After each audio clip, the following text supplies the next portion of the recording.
ஏ ரம்யா, ஏன் நீ இப்படி 24 மணி நேரமும் போனே பார்த்து சிரிச்சுட்டே இருக்க? எரும மாடு வயசாச்சு உனக்கு.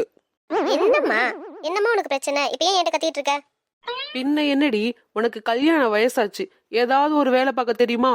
அங்க போயும் இப்படியே உட்காந்து போன் நோண்டிட்டே இருக்கலாம் நினைச்சியோ? பொண்ணா லட்சணமா ஏதாவது ஒரு வீட்டு வேலை பார்க்க தெரியுமா உனக்கு? ஒன்னும் தெரியாது. இதே மாதிரி போய் உன் மாமியார் வீட்டுல உட்காரு, அவ என்னைய வந்து விளக்கு மாறாலேயே அடிப்பா. ஏம்மா எல்லாரும் ஒன்ன மாதிரியே இருப்பாங்களா? இந்த ஜெனரேஷன் பொண்ணுங்க எப்படின்னு எல்லாருக்கும் தெரியும். அதெல்லாம் என் மாமியார் என்ன ஒன்னும் சொல்ல மாட்டாங்க. ஐயோ, இப்படி இவ்வளவு ஒரு வேலை பார்க்க தெரியாம வளர்த்து வச்சிருக்கனே. இப்ப உங்களுக்கு என்னமா வேணும்? அடியே, உனக்கு ஏதாவது ஒரு வேலை பார்க்க தெரியுமா? ஒரு வேலையும் தெரியாது. பாத்திரம் விளக்க தெரியுமா? இல்ல வீடு கூட்ட தெரியுமா? அட்லீஸ்ட் துணியாவது துவைக்க தெரியுமா? ஒன்னும் தெரியாது உனக்கு. அதெல்லாம் நான் வீட்ல வாஷிங் மிஷின் வாங்கி வச்சுப்பேன், அதுல துவைச்சுப்பேன். இப்ப என்ன உனக்கு? நான் சொல்றதெல்லாம் உனக்கு இப்ப புரியாது. மாமியார் வீட்டுக்கு போனாதாண்டி புரியும். ஓ, இப்ப எனக்கு அதை பத்தி பேசலாம் நேரம் இல்லம்மா, நான் பிஸியா இருக்கேன். நீ போய் உன் வேலையை பாரு. மா. ஹலோ, என்னடி சொல்லு.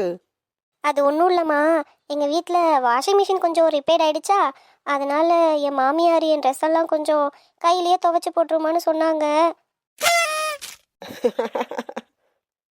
உனக்கு விருப்பம் இருந்தா துவைச்சு போடுன்னு தான் சொன்னாங்கம்மா. என்னை யாரும் இங்கே கொடுமெல்லாம் படுத்தலை. நான் சந்தோஷமா தான் துவைக்க போகிறேன். என்ன எப்படி துவைக்கிறதுன்னு தான் தெரியல. முதல்ல ஊற வச்சுட்டு துவைக்கணுமா இல்லை துவைச்சிட்டு ஊற வைக்கணுமாம்மா?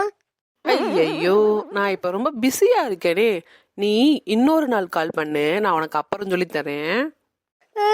அம்மா இப்பவே சொல்லு, இல்லைன்னா என் மாமியார் கிளம்பி வந்து துவைச்சிட்டே இல்லையான்னு கேட்கும். இது கூட தெரியாத நான் அசிங்கப்படுத்தும். இப்பவே சொல்லுமா. அம்மா அம்மா அம்மா அம்மா. ஐயோ, எங்க அம்மா வேற போனை வச்சுட்டாங்க போல.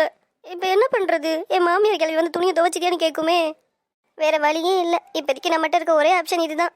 என்னங்க? என்னம்மா கூப்பிட்டியா?